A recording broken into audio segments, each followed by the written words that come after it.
And then out of nowhere, I'm going to swing my hand out to the side here. And what do? They react, right? Because they don't understand. That's not even a threat. But I'm trying to teach them not to be reactive. Don't react to every single thing your opponent does. Don't react to every single thing that your mind presents to you.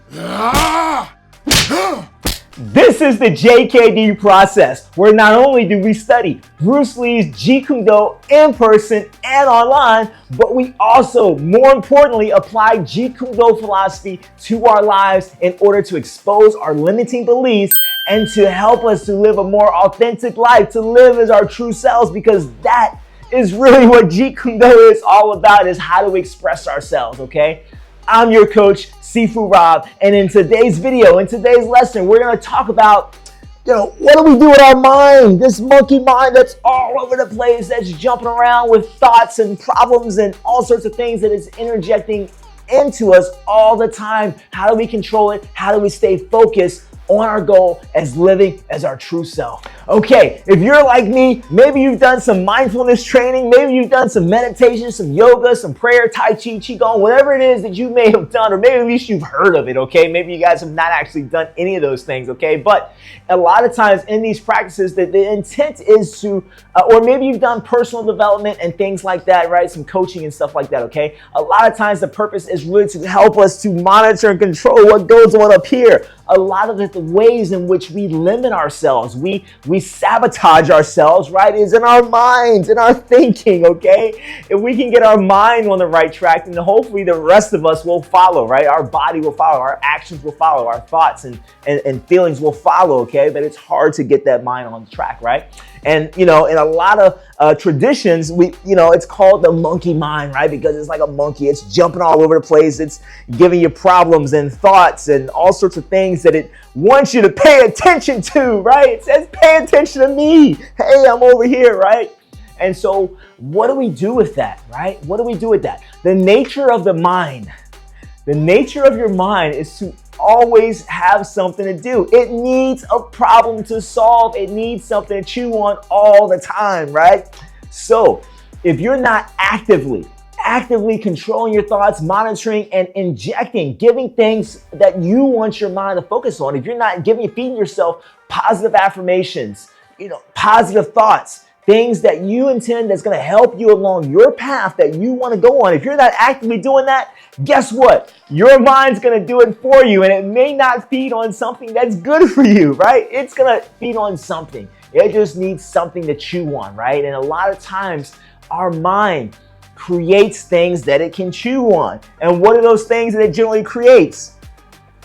Problems, right? Our mind is always trying to solve the latest problem. It's always trying to figure out a problem or issue to solve and try to figure out, right? Try to figure out a solution. That's what the brain is designed to do, right? It's designed to figure out problems. And if it is not a problem to figure out, a lot of times it's going to create its own problem to figure out. And it wants you to solve it, okay? And pay attention to it. And so in a lot of traditions and a lot of coaching and training, a lot of our training is designed to, how do we control that, right?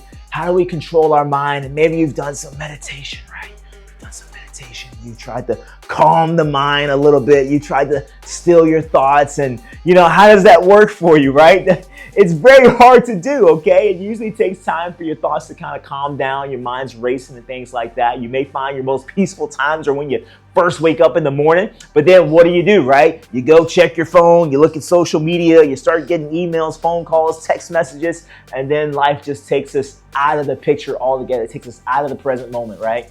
And so what we want to focus on is, what do we do with that mind? What do we do with those things that our mind is constantly feeding us? Because based off of these things, it generates certain emotions, right? When your mind feeds you problems, those problems then create fear. They create anger. They create stress, right? They create worry, anxiety, right? They create all of these quote unquote negative emotions, even though there's a positive benefit to some of these, but we call them negative emotions. And now we're trying to get rid of both the negative thoughts and the negative feelings and emotions, okay?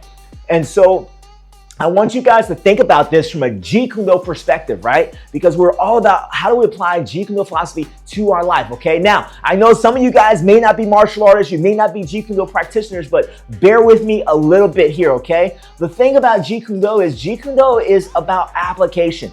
You know, one of Bruce Lee's quotes, right, was knowing is not enough. We must apply, right? Willing is not enough. We must do, right? And so our thing is all about how do we apply, applied philosophy. How do we apply these things to actually make them function or make them work, right? And so what happens is with our mind wants us to pay attention to these thoughts and things that are going on in our head, right? But it's similar to me sparring or fighting, right? Let's say you're my opponent, right? Let's say we're duking it out, right? Whatever the reason is, we're duking it out. Maybe we got gloves on, maybe we're sparring, whatever the situation is, right? But our mind is very much like that, right? Our opponent in life, okay? If I'm your opponent is always presenting you with a problem, right? Which is a similar thing as what your mind is doing. Your mind is presenting you with something it wants you to focus on, right? If I'm your opponent, I want you to focus on this punch coming to your face, right? I want you to focus on this punch, or maybe I don't want you to focus on it, right? Maybe I want you to not focus on it so I can hit you, okay?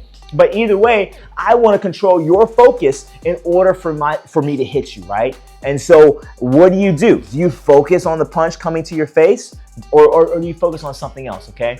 And so the idea in Jeet Kune Do, particularly when it applies to the mind, is that you want to focus on the things that make sense, the things that matter, okay? Oftentimes what I find when I'm working with beginners, when they're first learning how to fight and they're first, working with a partner and they're sparring, is that they don't understand their distance. They don't understand what a real threat is, okay? So if I'm your opponent and I'm throwing a punch at you, right? But maybe I'm not even in range, right? Maybe I'm not even close enough to you, right? My punch is way out here, right? But that's what our mind is doing. Our mind is presenting us with problems that are not even within reach, right? They're not even close to you. And you're thinking 20, 30, 40 years ahead, right? And that problem is not even there yet, right? And so much can happen, so much can change from the time that problem actually reaches you, or if that problem even reaches you. It may not even reach you, right? So a lot of times when I'm sparring, when I'm fighting, when I'm working with a student and they throw a punch, I'm not even gonna react to it. I'm not even gonna react to it. And it usually kind of surprises them, like, man, I threw a punch and he just stood there, right? Because why? It wasn't a threat. It wasn't a threat. So our mind oftentimes is presenting us with problems that it wants us to solve. It's presenting us with problems, but those problems are not real problems. Those problems are not true threats. So you need to learn how to distinguish between a punch that is, 6 inches away from you versus a punch that is going to reach you. You need to be able to distinguish the difference and understand your distance, understand your range to that threat, to that thing that you have to focus on. So, and our mind is the same way. Every single thought that comes to your mind is going to say, hey, look at me, right? Look at me, pay attention, okay? And so the challenge for us as Jeet Kune Do practitioners is to certainly discern what's a real threat and what's not a real threat, absolutely. But in addition to that, how do we respond to that, right? We always want to respond as opposed to be, super reactionary. Because what happens is students, and you see this all the time, if you, again, talking to martial artists, right? But if you're not a martial artist, you can follow this. A lot of times beginning students, they react to every single thing. I'll spar with a student and I'm punching, right? And we're doing our thing and we're sparring and he's learning how to punch and kick or she's learning how to punch, kick, things like that. And then out of nowhere, I'm going to swing my hand out to the side here. And what do? They react, right? Because they don't understand. That's not even a threat, but I'm trying to teach them not to be reactive. Don't react to every single thing your opponent does. Don't react to every single thing that your mind presents to you. Let it be, right? Let it be. I know it sounds simple. But that's why I apply it to fighting. That's why I apply it to sparring, because that's sometimes an analogy folks can kind of get and understand. But that's something you have to train. You don't just go out there and go to the UFC if you've never done any kind of training or sparring or fighting or anything like that. You're not just going to go to a professional MMA event or kickboxing event or boxing event or bare knuckle. You're not just going to walk in the ring and expect to do well, okay? But we do that all the time with our mind. We can't figure out the difference between what's real and what's not because we're not training for that. Why don't we train for the things that actually are happening to us on a daily basis? The punches that are actually coming towards us all the time. We don't train for those. So I want to first introduce you guys to that concept of starting to train for that. Start to look for the thoughts that come to your mind. Think about, okay, even going through making a journal, right? Think about the main things that you thought about today. What are the problems you were trying to solve? And discern, right? Is this a real problem? Is it a real threat? How close? What's the proximity to this threat? Is this something I have to react to or respond to? And so start thinking like that and choose what you're going to react to. Now, Bruce Lee wrote about, dealing with an opponent, right? He wrote about, as a Jeet Kune Do practitioner, kind of the response that we need to have, particularly when dealing with force. A lot of times punches are coming at us very forcefully, right? They're not just coming super slow and gentle and things like that. We're getting a very forceful punch. And a lot of times that's what happens with our mind, right? Our mind forces these issues on us, these problems, or life itself. Life will force a problem on you and it'll come very strong, very hard. And instantly it wants us to be in that problem, in that emotion. Maybe you have a friend or somebody who just brings drama with them, right? Drama is their middle name. They just bring the problems, right? They're always in problems, always in trouble, and they're trying to suck you into it. Maybe not intentionally, but it happens, right? And so you have to be able to discern and use wisdom and understanding to know, how do you respond to that, right? And so again, same thing in fighting. Now we have a couple choices in terms of when we're receiving these kind of inputs from our mind, these thoughts and feelings and anything that's coming into this monkey brain. We have a couple different options, right? First one I talked about, we can react to it, okay? We can latch on to it. Now, if you latch on to it, it tends to suck you in, right? And then you become that emotion. It sucks you in, and now you're pretty much gone into that emotion. You're pretty much gone. You just get sucked in. It's almost like the guy's throwing the punch at you and you immediately believe it. Even though it's so far away, even though it's not a real threat, you're the person who's gonna swat at it, who's gonna flinch and close their eyes and all this kind of thing, okay? Because we react to it, we overreact to it, and we latch on to the threat of the actual punch when it's not actually in range, right? And so, but that's because we don't know that, okay? So that's number one. I want to make sure you guys, when you have these thoughts in your mind, when you have things that are going on in your life, think about, hey, how should I respond to this? Should I respond? And in my response, am I overreacting in some way? Am I jumping in too hard, too heavy? Am I going overboard? Okay. And then the converse to that is not to worry about it at all. Okay. Some people live their lives, they got a lot of problems. Okay. But they're not thinking about any of them. Okay. And so that's the opposite, right? That's two extremes now. So, we talk about the Jeet Kune Do, the stages of cultivation. We talk about running to extremes. We got two extremes. And so Jeet Kune Do is all about kind of finding that middle path, right? And so, you certainly don't want to be on the opposite end of the spectrum where someone's throwing a punch and you don't react to any of it, whether it's a threat or not. You just stand there and, if it's too far away, it won't hit you. But if it's close enough, it's going to hit you. So you don't want to have that reaction either. So we need to have kind of that middle path, right? That middle ground where we understand, what's a threat, what's not a threat, how not to overreact, but also how not to not respond as well. Bruce Lee talked about being pliable, right? You want to be flexible, kind of like bamboo.